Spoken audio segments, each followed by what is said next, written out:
Hello friends, હવે last લેક્ચરમાં આપણે બર્નોલીના સમીકરણની વાત કરી હતી, રાઈટ? આપણે બર્નોલીનું સમીકરણ P plus rho GH plus 1/2 rho V square બરાબર અચળ સાબિત કર્યું હતું. આજે આપણે વાત કરીશું બર્નોલીના સમીકરણને રિલેટેડ કેટલાક દાખલા.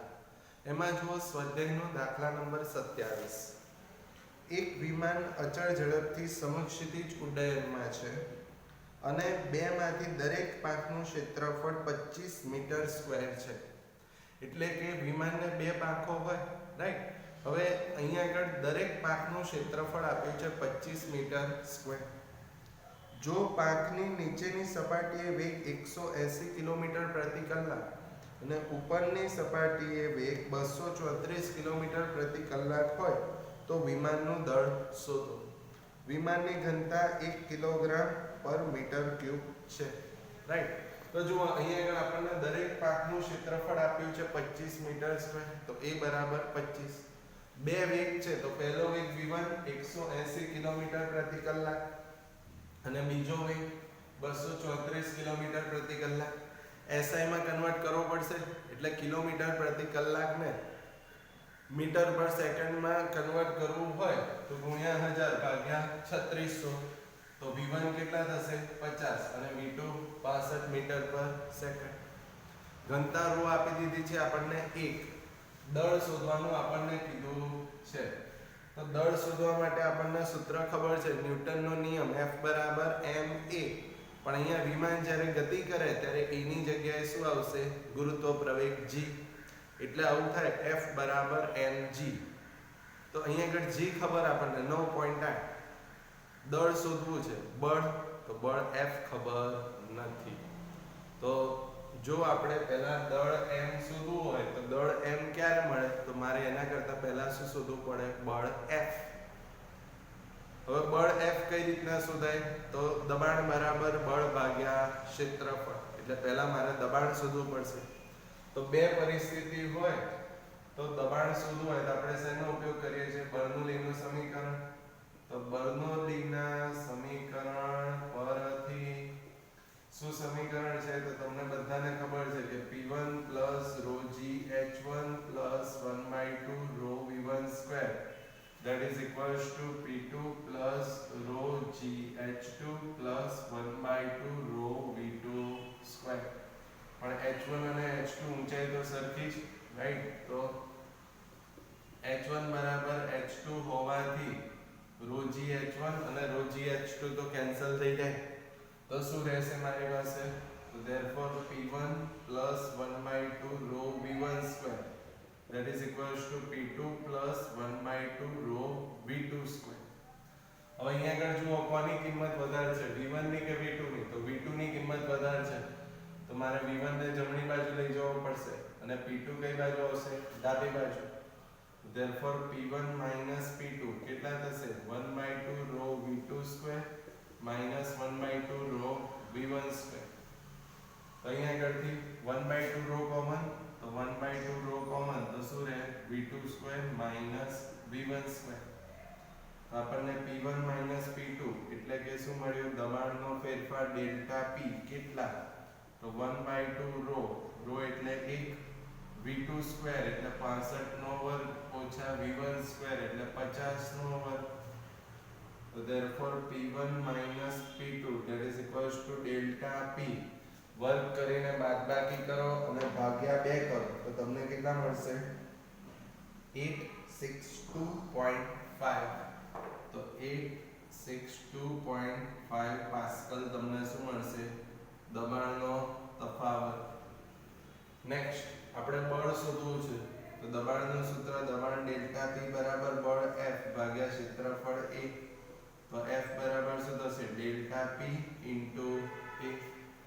તો ડેલ્ટા P એટલે 862.5 અને એરિયા કેટલો છે? 25. પણ 25 મીટર સ્ક્વેર દરેક પાંખનું ક્ષેત્રફળ છે. તો અહીંયા બે પાંખ છે વિમાનને, તો એક પાંખનું ક્ષેત્રફળ 25, તો બે પાંખ છે એટલે ગુણ્યા 2 કરવા પડશે, રાઈટ? તો તમે જ્યારે આ ગુણાકાર કરશો તો તમને કેટલા મળશે? 43125. 4325 ન્યૂટન. હવે F મળી ગયા, આપણે દળ શોધવું છે તો F બરાબર ma પરથી mg થશે કારણ કે a બરાબર g, તો m બરાબર F by g. તો 43125 divided by 9.8. તો જ્યારે તમે ભાગાકાર કરશો તો તમને કેટલા મળશે? 4400.5 4400.5 કિલોગ્રામ. રાઈટ. તો એકદમ સહેલો દાખલો છે કે આપણને દળ શોધવાનું કીધું છે. તો દળ ક્યારે મળે? તો પહેલા મારે બળ શોધવું પડે અને બળ શોધવા માટે પહેલા દબાણ શોધવું પડે. તો બર્નોલીના સમીકરણનો ઉપયોગ કર્યો. ઊંચાઈ સરખી હોય તો ρg h1 અને ρg h2 તો કેન્સલ. રાઈટ. તો p1 + 1/2 ρ v1 સ્ક્વેર બરાબર શું થશે? p2 + 1/2 ρ v2 square.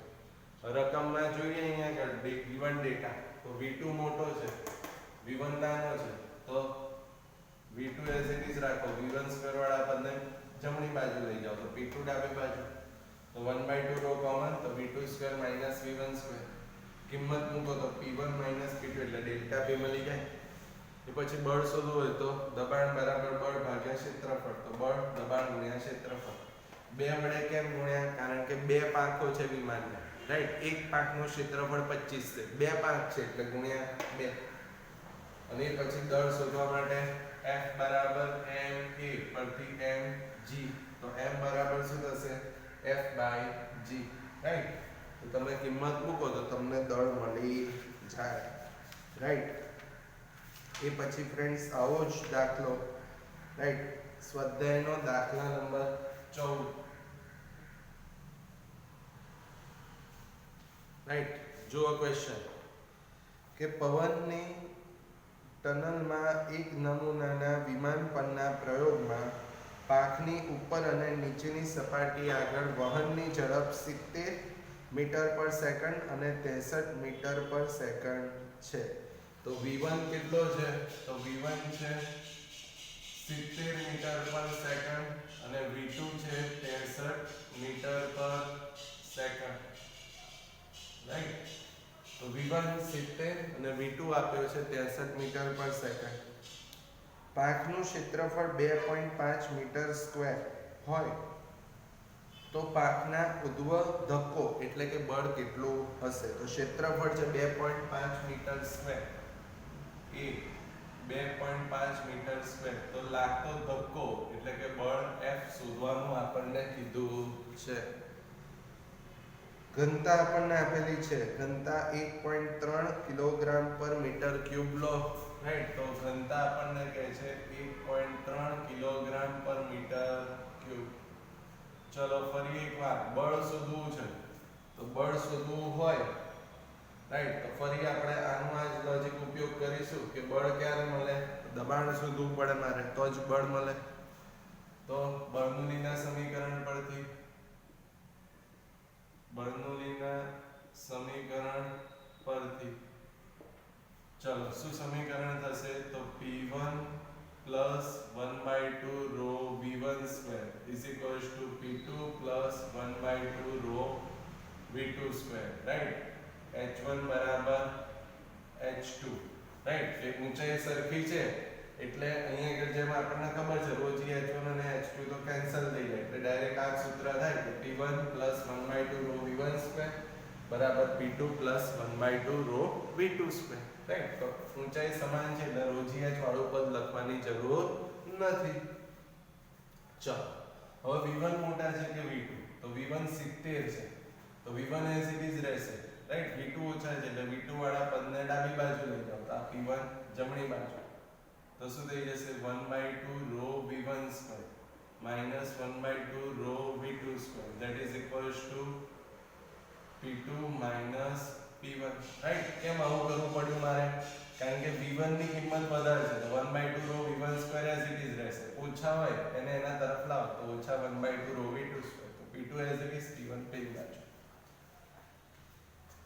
1/2 ρ as it is common લઈ લીધા જેમ આગલા દાખલામાં કર્યું હતું એમ. તો શું થઈ જશે? 1/2 ρ v1 square minus v2 square બરાબર p2 માઇનસ p1 એટલે શું થાય ડેલ્ટા p, રાઈટ. તો અહીંયા આગળ કર્યું એમ જ બળ શોધવું છે ને તો ડાયરેક્ટ કરી દઈએ કે દબાણ બરાબર બળ ભાગ્યા ક્ષેત્રફળ. તો ડેલ્ટા p ની જગ્યાએ શું લખાય f બાય e, પરંતુ ડેલ્ટા p એટલે કે દબાણ બરાબર f બાય a હોવાથી શું થઈ જશે ડેલ્ટા p એટલે કે f બાય a બરાબર 1/2 rho v1 square minus v2 square, right. તો f શોધવું છે તો એને સામે લઈ જાઓ તો f બરાબર 1/2 rho v1 square minus v2 square, ક્ષેત્રફળ સામે કારણ કે બળ શોધવું છે, રાઈટ. તો 1/2 રો એટલે કેટલા 1.3 v1 સ્ક્વેર એટલે 70 નો વર્ગ ઓછા v2 સ્ક્વેર એટલે 63 નો વર્ગ અને ક્ષેત્રફળ એટલે કેટલું 2.5, રાઈટ. તો બધી જ કિંમતો 70 નો વર્ગ કરો 63 નો વર્ગ કરો એ બેની બાદબાકી કરશો ગુણ્યા 2.5 ગુણ્યા 1.3 કરો અને છેલ્લે ભાગ્યા 2. તો જ્યારે તમે આ સોલ્વ કરશો તો તમને કેટલા મળશે 1512.9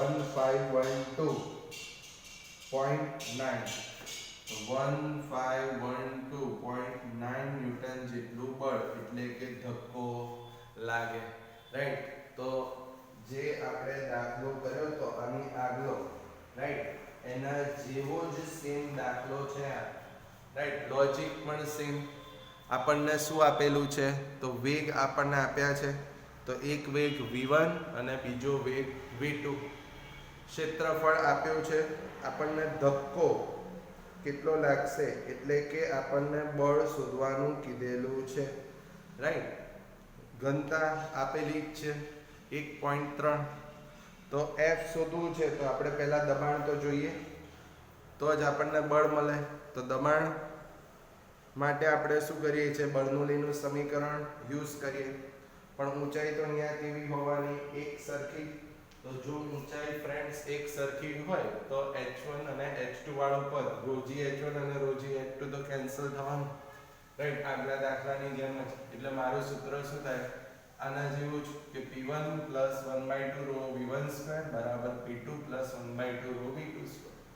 હવે વેગ જોવાનો કોનો વેગ વધારે છે તો અહીંયા આગળ v1 વધારે છે તો v1 સ્ક્વેર વાળો પદ એઝ ઇટ ઇઝ રાખો, v2 વાળાને એની બાજુ લાયા તો p2 as it is p1 right hand side. તો 1/2 રો કોમન તો v1 square minus v2 square that is equals to p2 minus p1. Delta p દબાણ એટલે બળ ભાગ્યા ક્ષેત્રફળ તો delta p f by e. તો ડેલ્ટા p ની જગ્યાએ f બાય e લખ્યા. બળ શોધવું છે તો ક્ષેત્રફળ સામે કિંમત મૂકો, કેલ્સી તમારી જોડે છે, ગણતરી કરો તો તમને ધક્કો એટલે કે બળ મળી જશે, રાઈટ. એ પછી જુઓ ફ્રેન્ડ્સ સ્વાધ્યાય પરથી આપણે હવે શિફ્ટ થઈ ગઈ છે ઉદાહરણ, રાઈટ. ઉદાહરણનો જુઓ દાખલા નંબર 8, રાઈટ. ઉદાહરણનો દાખલા નંબર 8 જુઓ ક્વેશ્ચન. એક આખા ભરેલા બોઈંગ વિમાનનું દળ 3.3 ગુણ્યા 10⁵ કિલોગ્રામ છે. તો m છે 3.3 ગુણ્યા 10⁵ કિલોગ્રામ, રાઈટ. તેની પાંખોનું કુલ ક્ષેત્રફળ 500 મીટર સ્ક્વેર છે. તો ક્ષેત્રફળ એટલે કેપિટલ A 500 મીટર સ્ક્વેર આપેલા છે આપણને, રાઈટ. તે 960 કિલોમીટર પ્રતિ કલાકની ઝડપથી સમક્ષિતિજ ઉડ્ડયન કરી રહેલું છે, રાઈટ. તો આપણને ઝડપ આપેલી છે 960 કિલોમીટર પ્રતિ કલાક. તો ઝડપ 960 કિલોમીટર પ્રતિ કલાક થી ઉડ્ડયન કરી રહ્યું છે. તો ઝડપ છે 960 કિલોમીટર પ્રતિ કલાકની ઝડપથી ઉડ્ડયન કરી રહ્યું છે. તો એક પાંખોની નીચે અને ઉપરની સપાટી વચ્ચે દબાણનો તફાવત કેટલો હશે? દબાણનો તફાવત એટલે શું શોધવાનું કીધું આપણને? ડેલ્ટા પી, રાઈટ. ને આગળ શું કહે છે આપણને? બી પાંખની નીચેની સપાટીની સાપેક્ષે ઉપરની સપાટી પરની હવાની ઝડપનો આંશિક વધારો કેટલો હશે? રાઈટ, ઘનતા લેવાની કહે છે 1.2, તો રો 1.2 કિલોગ્રામ પર મીટર ક્યુબ, જી લેવાના કહે છે આપણને 9.8 મીટર પર સેકન્ડ સ્ક્વેર. રાઈટ, આપણને શું કહે છે? ઝડપનો આંશિક વધારો. રાઈટ, તો ઝડપનો આંશિક વધારો. રાઈટ, તો પહેલા તો ઝડપનો વધારો આપણે શોધવો પડશે અને આંશિક વધારો શેની સાપેક્ષે હોય? પ્રારંભની સાપેક્ષે. પણ એની ચર્ચા કરતા પહેલા દબાણ શોધી નાખ્યું. દબાણનું સૂત્ર તમને બધાને ખબર છે કે ડેલ્ટા પી બરાબર F બાય A. F એટલે કેટલા થશે? mg by A. m કેટલા? 3.3 ગુણ્યા 10 ની 5 ઘાત. g કેટલા? 9.8 ભાગ્યા A એટલે કેટલા છે? 500.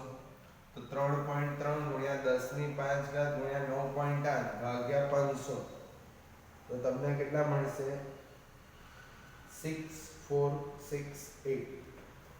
તો તમને મળશે ડેલ્ટા પી 6468 ન્યૂટન પર મીટર સ્ક્વેર યા તો પાસ્કલ. રાઈટ, હવે આપણને ડેલ્ટા પી નું કામ આપણે પૂરું કર્યું કે દબાણમાં થતો ફેરફાર delta P that is equals to F by A. પણ F એટલે mg, તો આપણે શું કરીએ છીએ? mg by A. mg A ત્રણેય ખબર છે, તો ભાગાકાર કરીએ તો આપણને તફાવત મળે છે 6468 ન્યૂટન પર મીટર સ્ક્વેર. રાઈટ, હવે આપણને શું કહે છે કે ઝડપમાં થતો આંશિક વધારો કેટલો હશે? તો ઝડપમાં થતો વધારો શોધવો છે. દબાણનો તફાવત ખબર છે, તો આપણે ઉપયોગ શેનો કરીશું? ફરી એકવાર બર્નોલીના સમીકરણ પરથી. શું સમીકરણ છે? તો P1 1/2 rho V1 square is equals to P2 1/2 rho V2 square. Right, ઊંચાઈ વાળો પદ તો અહીંયા આગળ લખવાની જરૂર નથી કારણ કે ફેરફાર એકદમ નાનો હોય.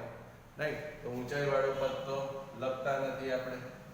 તો દબાણનો તફાવત એટલે P1 P2, તો અહીંયા આગળ આને આ તરફ લઈ લઈએ તો શું થશે? therefore P1 P2 that is equals to 1/2 rho V2 square, અને આ પદ જમણી બાજુ જાય તો 1/2 rho V1 square.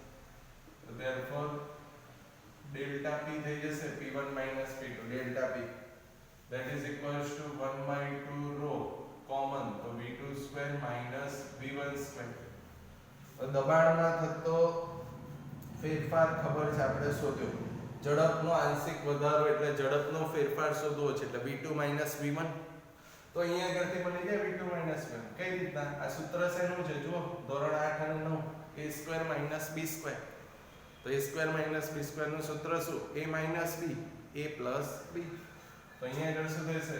Delta p that is equals to 1/2 rho V2 - V1 into V2 plus V1. right, a minus b a plus b.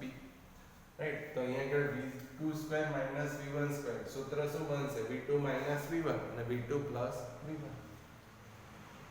હવે V2 minus V1 આપણે શોધવા છે, તો V2 minus V1 ને સૂત્ર કરતા બનાવી દઈએ તો ફેરફાર મળે.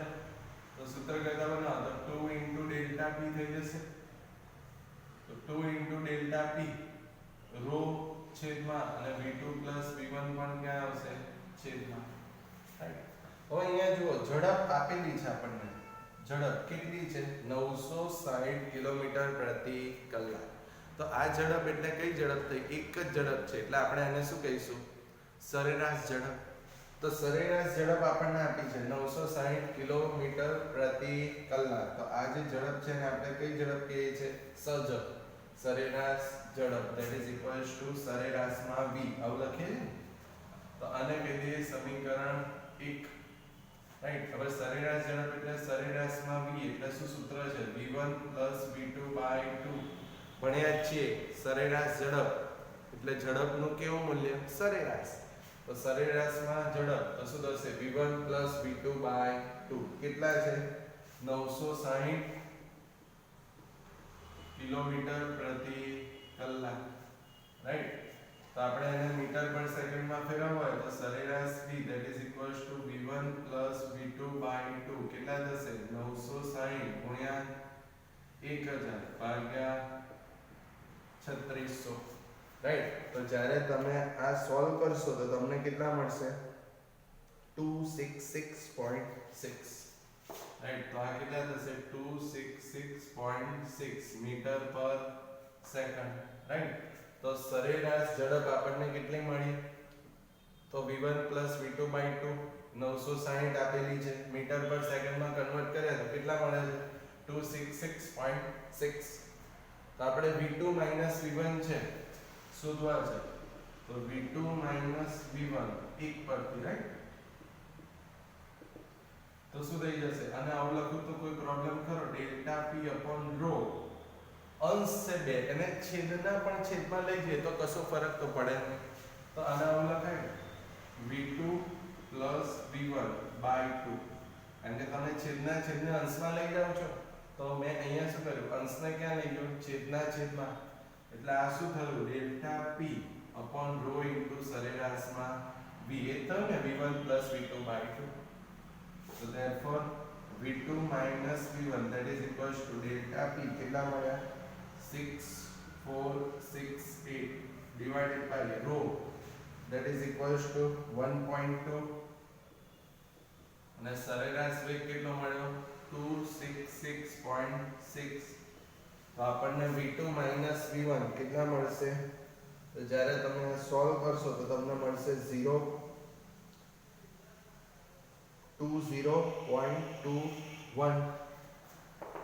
20.21 મીટર પર સેકન્ડ. રાઈટ. પણ આપણને શું કહે છે આંશિક વધારો આ ફેરફાર થઈ ગયો પણ આંશિક ફેરફાર એટલે આંશિક ફેરફાર કોની સાપેક્ષે થાય પ્રારંભની સાપેક્ષે. રાઈટ. તો માટે આંશિક વધારો that is equals to શું થશે v2 v1 divided by પ્રારંભમાં કેટલો તો પ્રારંભમાં આપણે સરેરાશ ઝડપ જ આપેલી છે. રાઈટ. તો કેટલા થશે તો 20.21 ભાગ્યા સરેરાશ વેગ મીટર પર સેકન્ડમાં કેટલા છે 266.6. માટે આંશિક વધારો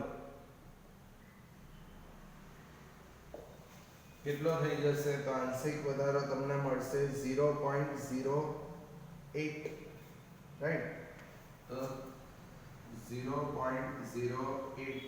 રાઈટ. તમારે ટકામાં લખવા હોય તો ટકામાં ફેરવાય તો ગુણ્યા 100 તો કેટલા ટકા થાય 8%. રાઈટ. તો જો તમને એવું કે ટકામાં જણાવો તો ગુણ્યા 100 તો કેટલા ટકા થશે ફ્રેન્ડ્સ 8%. રાઈટ. તો આ આપણે શેની વાત કરી દીધી તો જે ઉદાહરણ હતું એ ઉદાહરણ નંબર 8 ની આપણે વાત કરી. આપણને શું આપેલું હતું દળ આપ્યું હતું ક્ષેત્રફળ આપ્યું છે સરેરાશ ઝડપ આપી છે ડેલ્ટા p શોધવાની કીધી. રાઈટ. અને ઝડપનો આંશિક વધારો શોધવાનું કીધું. તો ડેલ્ટા p બરાબર શું થાય બળ ભાગ્યા ક્ષેત્રફળ એટલે f એટલે mg તો mg બાય તો ડેલ્ટા p મળી જશે. કે પછી ઝડપમાં થતો આંશિક વધારો શોધવો હોય એટલે કે પહેલા ઝડપમાં થતો વધારો શોધવો પડે એટલે કે v2 v1 શોધવા પડે. તો v2 v1 શોધવા માટે આપણે ઉપયોગ કરીએ છીએ બર્નોલીનું સમીકરણ. તો p1 1/2 rho v1 square that is equals to p2 1/2 rho v2 square. તો p1 p2 શું થશે 1/2 rho v2 square minus 1/2 rho v1 square. તો ડેલ્ટા p 1/2 rho કોમન તો v2 square minus v1 square. અહીંયા આગળ કયું સૂત્ર આવશે a square minus b square નું a minus b a plus b એટલે કે 1/2 rho v2 minus v1 v2 plus v1.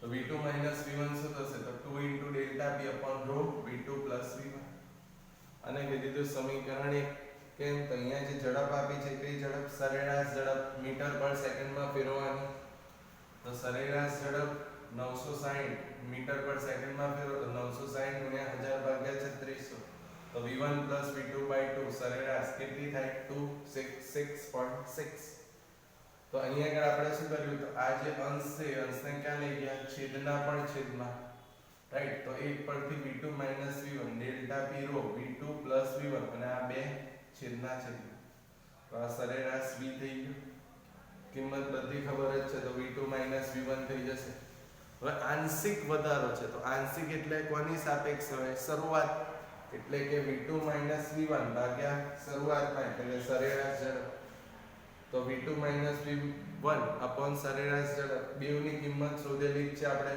Right કે v2 v1 કેટલા છે 20.21 અને સરેરાશ ઝડપ મીટર પર સેકન્ડમાં કેટલી છે 266.6 તો આંશિક વધારો કેટલો થયો 0.08 રાઈટ કોઈ તમને એવું કહે કે આંશિક વધારો ટકામાં જણાવો તો ટકા એટલે કે ગુણ્યા કેટલા કરવા પડે 100 એટલે ગુણ્યા 100 કરો તો કેટલો વધારો થાય 8% નો વધારો થાય રાઈટ તો આ વાત આપણે શેના વિશે કરી ફ્રેન્ડ્સ તો જે બર્નોલીનું સમીકરણ આપણે જોયું હતું રાઈટ એ બર્નોલીના સમીકરણને રિલેટેડ આપણે દાખલા જોયા રાઈટ કયા તો સ્વાધ્યાયનો 27 એ પછી જોયો સ્વાધ્યાયનો દાખલા નંબર 14 અને જોયો ઉદાહરણ 8 રાઈટ એટલે કે જો તમને સમીકરણ આવડે તો તમને આ દાખલા આવડવાના જ છે રાઈટ હવે બીજી એક વાત કરી લઈએ બર્નોલીના સમીકરણનો ઉપયોગ એક ઉપયોગ આપણે લાસ્ટ લેક્ચરમાં જોયો હતો રાઈટ કે કોઈ ઊંચાઈ પરથી કોઈ બી પદાર્થ પડે પાણી યા તો ગમે તે તરફ એનો વેગ શોધવાનું સૂત્ર આપણે જોયું હતું એ પહેલો ઉપયોગ આજે આપણે જોઈશું બીજો ઉપયોગ શેમાં તો બીજો ઉપયોગ છે સ્પ્રે પંપ રાઈટ કે જે સ્પ્રે પંપ છે એ સ્પ્રે પંપમાં પણ બર્નોલીના નિયમનો ઉપયોગ થાય છે કઈ રીતના તો તમને ખબર જ છે બધા સ્પ્રે તમે યુઝ કરો છો રાઈટ તો તમે સ્પ્રેમાં શું કરો છો કે ઉપરનો જે ભાગ છે નળાકાર પિસ્ટન જે નાનો ભાગ છે એને તમે દબાવો છો જ્યારે તમે એને દબાવો છો ત્યારે શું થશે તો જે ઉપરના પિસ્ટન પરના જે નાના નાના કાણા છે એમાંથી જે પ્રવાહી છે પ્રવાહી બહાર આવે છે રાઈટ તો હવે શું થશે કે પ્રવાહી બહાર તો આવી ગયો પણ આવી પરિસ્થિતિમાં તમે જ્યારે ઉપરનો પિસ્ટન નળાકાર પિસ્ટન જે આવે છે દબાવો છો રાઈટ એના કારણે શું થઈ જશે તો દબાણનો તફાવત ઉદ્ભવે છે અને એ દબાણના તફાવતને કારણે શું થશે તો કે નીચેની જે નળી છે ને એ નળીમાંથી પ્રવાહી ઉપરની તરફ ખેંચાઈ આવે છે એટલે કે અહીંયા આગળ બર્નોલીના નિયમનો ઉપયોગ થયો એટલે કે બર્નોલીના સમીકરણ કઈ રીતના દબાણનો તફાવત P1 P2 ફરી એકવાર સ્પ્રે પંપ કઈ રીતના રચના છે તો તમને બધાને ખબર છે કે જ્યારે તમે ઉપરનો નળાકાર પિસ્ટન દબાવો છો ત્યારે જે છિદ્ર છે એ છિદ્રમાંથી પ્રવાહી બહાર આવે છે એટલે કે શું થાય કે જ્યારે તમે છિદ્ર દબાવો છો જે નળાકાર પિસ્ટન જ્યારે તમે દબાવો છો ત્યારે એવી પરિસ્થિતિમાં દબાણનો તફાવત ઉદ્ભવે અને એને કારણે પ્રવાહી ઉપરની તરફ આવે છે રાઈટ ફરી એકવાર સાંભળો સ્પ્રે પંપની રચના કઈ રીતના તો આ રીતના સ્પ્રે જે હોય છે તમે ઉપરના નળાકારને દબાવશો રાઈટ નળાકારને દબાવો છો ત્યારે શું થાય છે કે અહીંયા આગળના જે બધા છિદ્રો છે એમાંથી પ્રવાહી બહાર આવે છે એટલે કે જ્યારે તમે આ ઉપરનો પિસ્ટન દબાવશો ત્યારે દબાણનો તફાવત ઉદ્ભવે અને એ દબાણના તફાવતને લીધે જે પ્રવાહી છે એ નાની નળી હોય ને એમાંથી ઉપરની તરફ આવે રાઈટ તો આ લોજિક શેનું છે સ્પ્રે પંપનું આવું જ સેમ લોજિક સ્પ્રે પંપનું છે એવું જ લોજિક છે આપણા જે વાહન છે એ વાહનોમાં કાર્બોરેટર છે એનું પણ આ જ પ્રકારનું લોજિક હોય છે રાઈટ બીજું છે ધમની રાઈટ, કે જ્યારે લોહીનું પરિભ્રમણ થાય છે એમાં પણ આ જ લોજિક યુઝ થશે, રાઈટ. તો આ થયો ફ્રેન્ડ્સ જે બર્નોલીનું સમીકરણ છે એનો બીજો ઉપયોગ, રાઈટ. પહેલો ઉપયોગ આપણે જોયો શું, તો જે પ્રવાહી છે એ પ્રવાહીનો વેગ જાણવા માટે, રાઈટ. ગઈકાલે આપણે સમીકરણ જોયું હતું લાસ્ટ, રાઈટ, ગઈકાલના લેક્ચરમાં. આજે આપણે બીજો પ્રયોગ જોયો, સ્પ્રે પંપ. શું થતું હતું, પિસ્ટનને દબાવશો, છિદ્રમાંથી પ્રવાહી બહાર આવે છે, એટલે કે પિસ્ટન દબાવો ત્યારે દબાણનો તફાવત ઉદ્ભવે, ત્યારે નળીમાંથી પ્રવાહી ઉપરની તરફ ખેંચાય. તો આ જ લોજિક સ્પ્રે પંપનું, આપણા શરીરની જે ધમની છે એમાં પણ આ જ પ્રકારનું લોજિક, અને જે કાર્બોરેટર છે આપણા વાહનમાં એમાં પણ આ જ લોજિક યુઝ થાય છે. તો આ આપણે જોયો જે બર્નોલીનું સમીકરણ છે એનો બીજો ઉપયોગ. હવે નેક્સ્ટ લેક્ચરમાં આપણે જોઈશું બર્નોલીના નિયમનો ત્રીજો અને ચોથો ઉપયોગ, જે છે વેન્ચુરીમીટર, એટલે કે તરલનો વેગ જાણવા માટે, અને ચોથો ઉપયોગ છે ડાયનેમિક લિફ્ટ, રાઈટ. એટલે કે જ્યારે બોલ સ્પિન થાય છે, રાઈટ, ત્યારે બળ લાગે છે. એના વિશે આપણે ચર્ચા કરીશું આપણા નેક્સ્ટ લેક્ચરમાં. Okay friends, thank you.